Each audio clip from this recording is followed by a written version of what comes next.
Azərbaycanın başına gələn bütün bəlaların başında İlham Əliyev durur. İlham Əliyev hakimiyyəti durur. İlham Əliyev hakimiyyəti Azərbaycan xalqına Azərbaycanda xoş gün göstərmiş olsaydı, ən azından onları işlə təmin eləmiş olsaydı, ən azından bunların pensiyalarını, uşaq pullarını vaxtında vermiş olsaydı, ən azından bunları sığortalamış olsaydı, bizim millətimiz xaricə ora-bura axışıb getməzdi. Azərbaycanda söz azadlığı yoxdur. Azərbaycanda insanlara qarşı elə bir terror başlayıb. Mən başa düşə bilmirəm, İlham Əliyev hara baxırsan? İlham Əliyev bütün günü deyir, mən.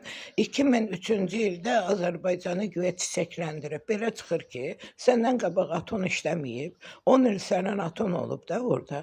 Belə çıxır ki, sən Heydər Əliyevə müxalifsən. Belə çıxır ki, Heydər Əliyev zəif prezident olub. Və əgər zəif prezident olubsa, niyə görə hər yerdə Heydər Əliyev, ulu öndər, Heydər Əliyev belə elə? Cənab İlham Əliyev, yetər dayı. İnsanlarla az məsələn, insanları az yorğunan. Bu insanlar görün nə gündədir ki, başımızın üstündən raketlər uçur, Azərbaycana qayıtmaq istəmirik. Çünki Azərbaycana gəlib neyniyəcək?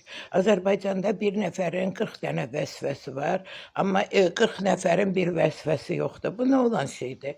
Niyə görə Azərbaycanda yalnız dövlətçilər yaşamalıdır? Niyə görə Azərbaycanda kasıblara gün yoxdur?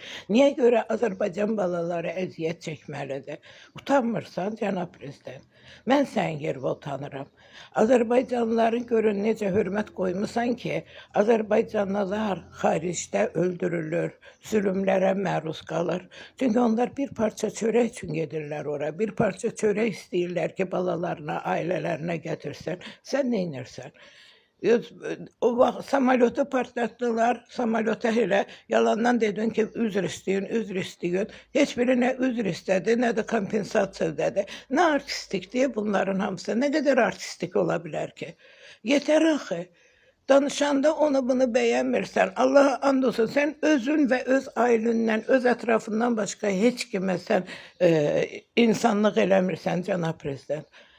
Cənab deyirəm, hələ ki prezidentimsən. Hələ ki məcburam ona deməyə.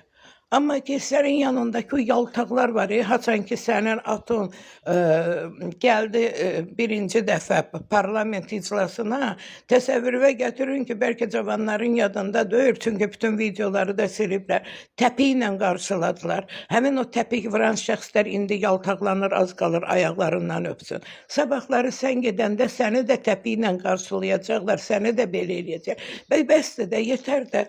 Niyə görə Azərsel uçur, Baksel uçur, nə bilim, ərzaqların hamısı, nə ərzaqlar gətizdirirsən, elə mənəm, bütün günü tirpaşlıq eləyib özünü nə qədər mənəmləyəcəksən ki, yetər artıq. İnsanlara rahatlıq verginən. İranda vəziyyət elə oldu, Rusu ermənini iti qurdu, bıraxdın Astara sərhədindən.